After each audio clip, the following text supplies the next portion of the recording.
Bom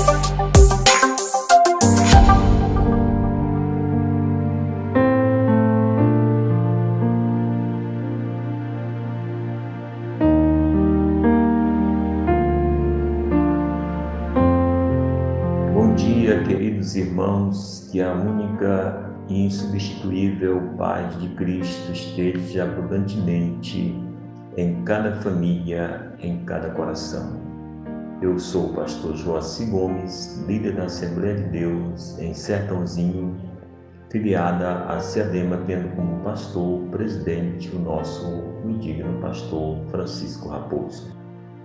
Quero vos trazer nesta manhã uma meditação da Palavra de Deus em nossas lições da Escola Bíblica Dominical, Lições Bíblica Adulto, com o tema Igreja, Organismo e Organização, da lição 6, 11 de fevereiro de 2024.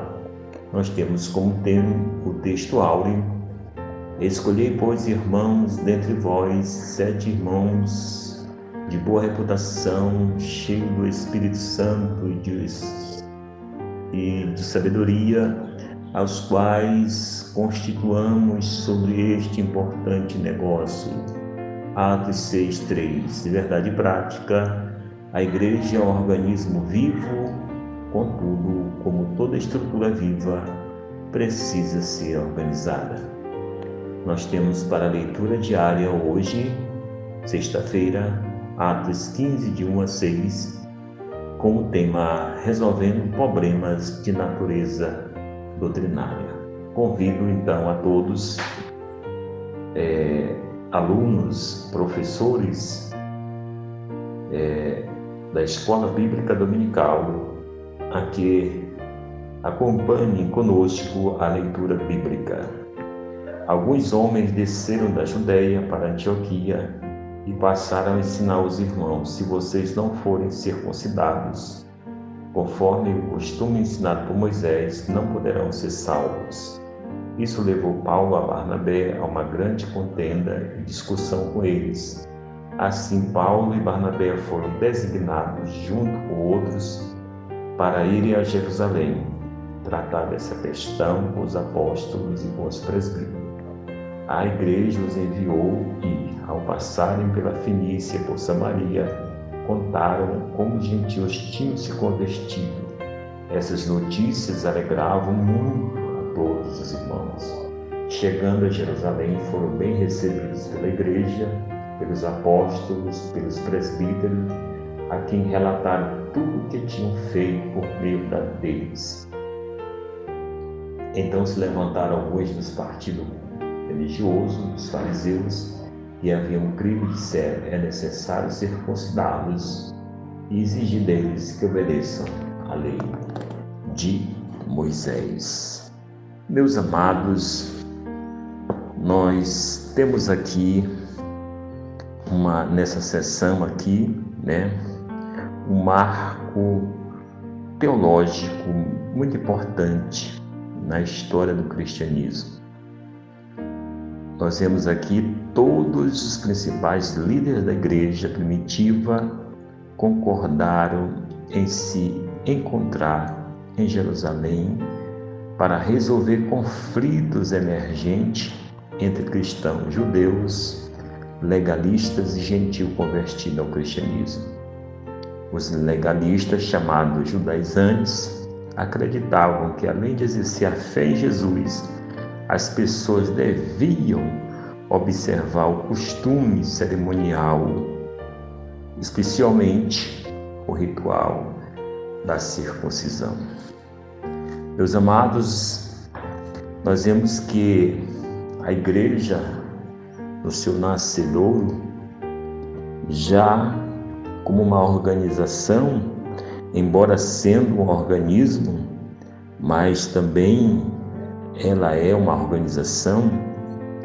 Ali nós observamos que a liderança da igreja se reúne em Jerusalém, no seu primeiro concílio,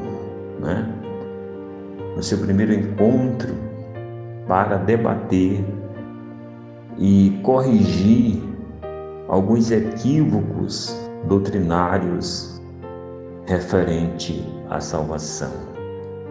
Nós observamos aqui que a liderança, ela era uma liderança comprometida com a sã doutrina, né?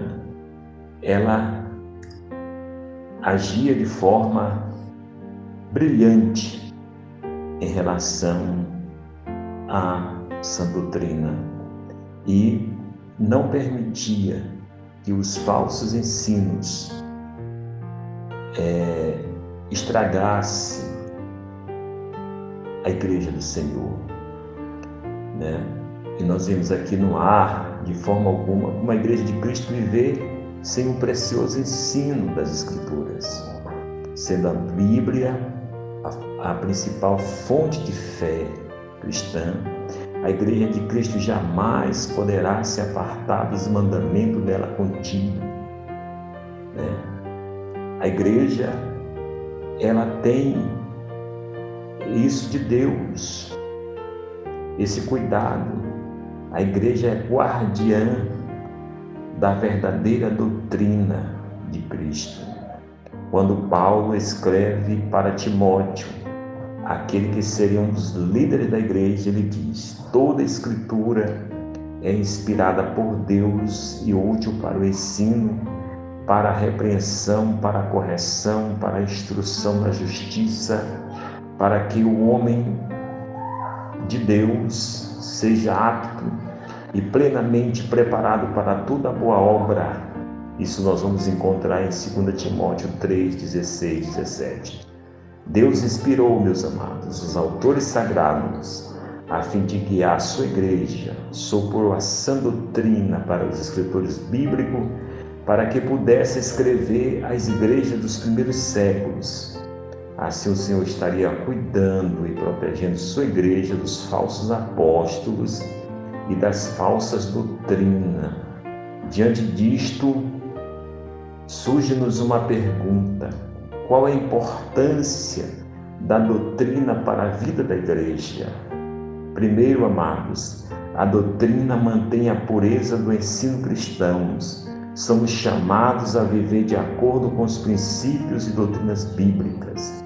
A doutrina bíblica, com sua correta interpretação, combate as heresias, os erros, os falsos ensinos, os falsos mestres que se filtram na igreja de Cristo, causando dissensões, intrigas e confusão.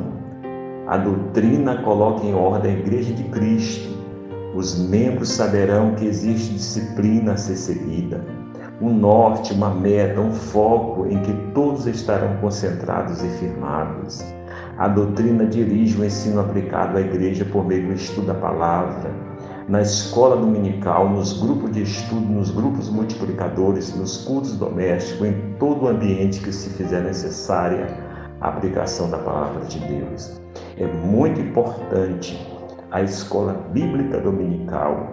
A EBD é a maior e melhor escola do mundo, né? Todos os pastores, todos os obreiros foram alunos, foram professores, foram superintendentes. Você, meu amado irmão, não pode ficar de fora da escola bíblica dominical. Domingo, né? Se matricule, valorize a escola bíblica dominical. Então, meus amados, a doutrina serve como escudo de proteção, uma cerca que protege a igreja das falsas manifestações e prática dos nossos dias. A doutrina, ela aviva a igreja e faz cumprir a missão de pregar o evangelho a toda criatura. A doutrina ajuda nos processos de exortação e disciplina. Conforme o texto citado acima, serve para repreender, para corrigir, para instruir na justiça, para que toda pessoa seja apta e plenamente preparada para toda boa obra. A doutrina ainda ajuda na ampliação do conteúdo bíblico por meio da teologia sistemática. Podemos adquirir bons e úteis conhecimentos da palavra de Deus. A doutrina nos ajuda a aplicar os conhecimentos em nosso viver diário, traz-nos vida, ânimo, encorajamento e fé. A doutrina une a igreja no só propósito, o de glorificar ao Senhor, anunciar a sua mensagem de salvação perdido. A doutrina une a igreja na comunhão, no partir do pão, nas orações. A doutrina faz a igreja perseverar. A igreja que anda na doutrina demonstra zelo, cuidado e amor pelo Senhor. Meus amados irmãos, que a graça do Senhor Jesus Cristo, o amor de Deus e a comunhão do Espírito Santo seja com todos. Amém.